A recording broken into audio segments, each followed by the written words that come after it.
Hi there, my name is Brayston. This is my black-throated monitor lizard Aladar, and today I really want to share with you guys some awesome stuff about the black-throated monitor. So the black-throated monitor gets its name because, well, they have a black throat. They're related to their cousins, the white-throated monitor, which have white throats, and they're also both closely related to the savanna monitors, and they kind of have that general appearance. So they are a large body lizard. They're a monitor lizard, so they are related to Komodo dragons and things like that. I get asked all the time if he's a Komodo dragon. He isn't.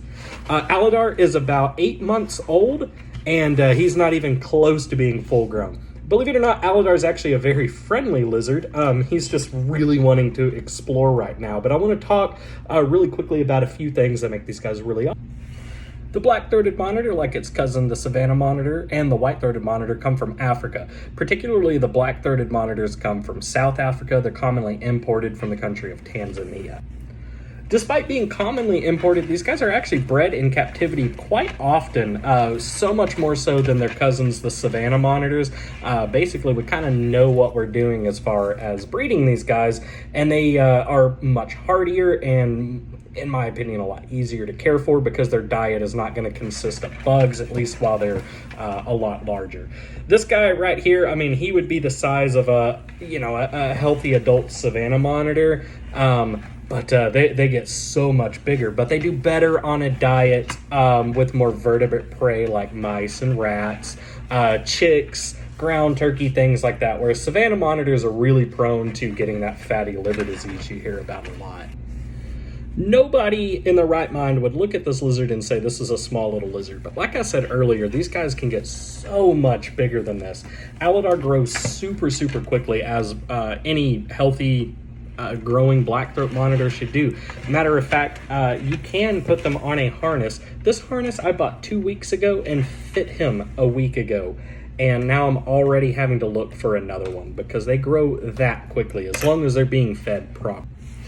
Some other factors to look into are heating and humidity. There's a lot of different misinformation on the internet that says keep these guys at a hot spot at around 90 degrees. That's way too cold.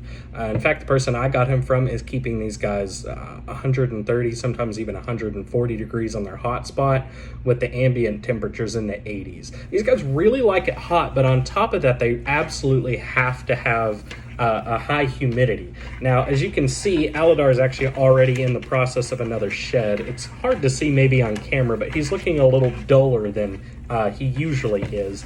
I have to keep his humidity in his enclosure about 70% most of the time. Despite being considered a rock monitor in Africa, these guys are actually really awesome at climbing trees. So in their enclosure, it's great to provide enrichment in the form of branches and things to climb on. And more importantly than that even is providing them with a lot of places to dig. These claws are they will absolutely shred you as he's doing right now. And he's not even being mean, but those are made really to dig. They're gonna dig into these burrows, find mice and rats, chicks, eggs, and all sorts of invertebrates in the wild. So as you can see, these animals can be very awesome and a lot of fun with their personalities, even though Aladar is just like, man, why are you filming? I just want to go away right now. But truthfully, monitor lizards don't make very good pets for most people. You've really got to have some experience with lizards. You've really got to have some experience with bigger lizards. My first big lizard was a black and white tegu. He was wonderful. Monitors are kind of just on a whole different level, but they're big, they're powerful, they're highly intelligent, and they have very specific requirements as far as their care. So if you can't provide all of those, you're not going to get an enjoyable animal to be around, and that's going to be your fault. You have to provide these things with everything that you need. All that said, black-throated monitors happen to be my favorite species of monitor in the world. They've been a dream lizard of mine for years and years, and I'm so happy that I finally have one who's absolutely incredible. I love him. He's just growing so quickly, and I'm just like, oh my gosh.